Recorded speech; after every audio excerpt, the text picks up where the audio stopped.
Maybe we should begin by mentioning an obvious one. That's what we call body language. That is, what we are saying by our posture, the way in which we hold ourselves, our gestures, that is, use of our hands, our facial expressions, all the things that say something to the other person, not through words, but simply how we present ourselves, how we move. Let's see. Our eye contact, for example, is one that we may not think of right away, but it's extremely important, and our tone of voice. How about the meaning of touch? Touch communication, that is, who has permission to touch whom and under what circumstances. Okay, today we're going to begin our discussion of nonverbal communication. Now, experts in the field of communication estimate that somewhere between 60 and 90% of everything we communicate is nonverbal. How can that possibly be true? After all, we put so much emphasis on our words when we're trying to communicate something. We think about what we want to say. We worry about what we didn't say. We think about what we should have said. We're concerned about how the other person interprets our words, and we interpret the other person's words. So, there's enormous emphasis in all our interactions on words. What about this 60 to 90% that is supposedly nonverbal? What does that mean exactly? Okay, let me ask you to think about some of the ways in which you communicate nonverbally. Just the broad areas. Maybe we should begin by mentioning an obvious one.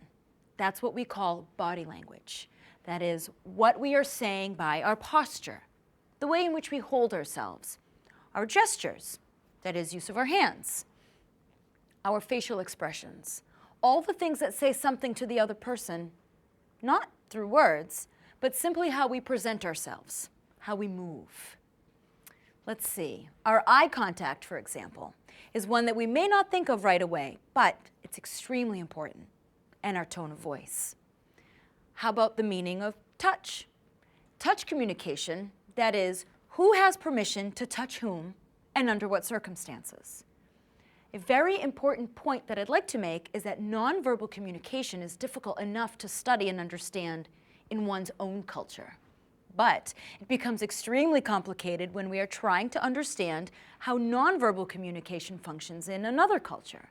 That is, one we're unfamiliar with. After all, if we're learning about another culture and learning the language of that culture, another language, what do we learn but words? The meaning of words and how they fit together and the pronunciation of words. So that when we learn French, we can take our dictionary and look up fromage. Or when we learn German, we can find out what Käse is. But there's no dictionary of nonverbal communication. So, where do we find out what a certain toss of the head means, or a certain blink of the eye, or the physical distance between people? It's very easy to misinterpret these cues or to miss them altogether. If you're puzzled by what's happening to you in a foreign culture, it's probably the nonverbals that are causing the communication problem. So, the nonverbals are probably responsible for most cross-cultural confusion. Let's see. Let me give you one or two examples of how this can happen. A simple one is with eye contact. Americans tend to think that looking directly into another person's eye is appropriate, and that if you look away or you look down, you may be avoiding responsibility or showing disrespect. And this is considered to be negative. We learn to look me straight in the eye. Look me straight in the eye. Now, in some other cultures, it's a sign of disrespect to look at another person straight in the eye. In Japan, for example, there's much less eye contact than in the United States. So something as simple as that can cause great confusion. To give another cross-cultural example from Japan, I can tell you that when I first began working in Japan, I was awfully confused because I was paying attention to what was said to me rather than to the nonverbal cues. We have a study abroad program, and when I was dealing with my Japanese colleagues, I would often ask questions, that had to do with the program for our students. And I would ask one particular colleague if we could make certain changes. Now, I have great respect for this colleague, and I know that he wanted to cooperate. There were times when I would ask him things like, for instance, can we allow students in the dormitory to stay out later at night? And often the response I would get verbally was that maybe we could do that. And I always interpreted this as a green light, as a strong possibility, because maybe, for me, verbally means maybe.